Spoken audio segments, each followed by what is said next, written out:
ಇವತ್ತು ಬೆಳಗ್ಗೆ ಹಾಸ್ಪಿಟ್ಲಲ್ಲಿ ಬ್ಲ್ಯಾಕ್ ಕಾಫಿ ತಗೊಂಡ್ಬಿಟ್ಟು ಬೇಡ ಕತೆ. Black coffee ಕೊಟ್ಟೋಗ್ತಾರೆ.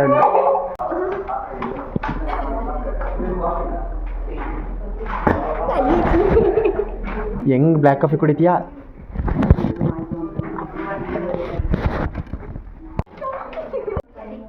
ಆ ಬ್ಲ್ಯಾಕ್ ಕಾಫಿ ಕುಡಿಯೋಕ್ಕಾಗದೆ ಅರ್ಧ ಚೆಲ್ಲಿದ್ದಾಯ್ತು, ಅದನ್ನ ಈ ಗುಂಗ್ರಿ ಕ್ಲೀನ್ ಮಾಡಿದ್ದಾಯ್ತು. ನಿನ್ನಿಂದ ಯಾವ್ಯಾವ ಆಟ ಆಡ್ಬೇಕು ನೋಡು. ಈ ಗುಂಗ್ರಿ ಬಾವಿಲಿ ಎಷ್ಟು ನೀರಿದೆ ಅಂತ ನೋಡ್ತಾರಲ್ಲ, ಆ ಥರ ಕಾಫಿ ಕಪ್ ನೋಡೋಂಗಾಯ್ತು. ಆ ಬ್ಲ್ಯಾಕ್ ಕಾಫಿ ಕುಡಿಯೋಕ್ಕಾಗದೆ ಬೇರೆ ಕಾಫಿ ಕುಡಿಯೋಣ ಅಂದ್ಬಿಟ್ಟು ಕೂಪನ್ ಎತ್ಕೊಂಡು ಕ್ಯಾಂಟೀನ್ಗೆ ಹೊರಟಿದ್ದಾಯ್ತು. ನಾನು ಇರ್ನಾರ್ದೆ ಕಾಫಿ ತಗೊಳೋದು ಬಿಟ್ಟು ಲೆಮನ್ ಟೀ ತಗೊಂಡ್ಬಿಟ್ಟು ಬೇಡ ನನ್ನ ಕತೆ.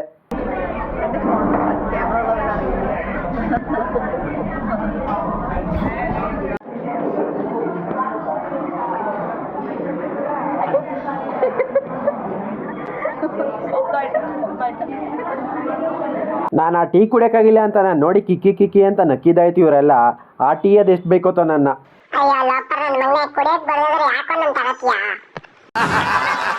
ಫೈನಲಿ ಆ ಲೆಮನ್ ಟೀ ಕುಡಿಯೋಕ್ಕಾಗದೆ ಈಗ ಕಾಫಿ ತಗೊಂಡೆ. ಕಾಫಿ ಕುಡ್ಕೊಂಡು ಹೊಡ್ಬೇಕಾದ್ರೆ ಈ ಟಾರ್ಚರು ನನಗೆ ಹೆವಿ ಟಾರ್ಚರ್ ಕೊಟ್ಬಿಡ್ತು.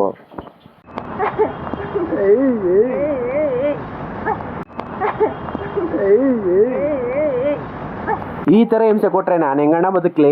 ಆ ಥರ ಆಗಿತ್ತು ನನ್ನ ಪರಿಸ್ಥಿತಿ. ಮೊದಲೇ ಕೂದಲೆಲ್ಲ ಉದುರೋಯ್ತೈತೆ, ಅದ್ರ ಮೇಲೆ ಈ ಹುಡುಗಿ ಬೇರೆ ಕೂದಲು ಹೋಗೋದು ಹೋಗ್ತಾ ಇದೆ, ನಾನೇ ಕಿತ್ತಾಕ್ತೀನಿ ಅಂತ ಕಿತ್ತಾಕ್ತಂಗಾಯ್ತು. ಇವತ್ತಿಗಷ್ಟೇ.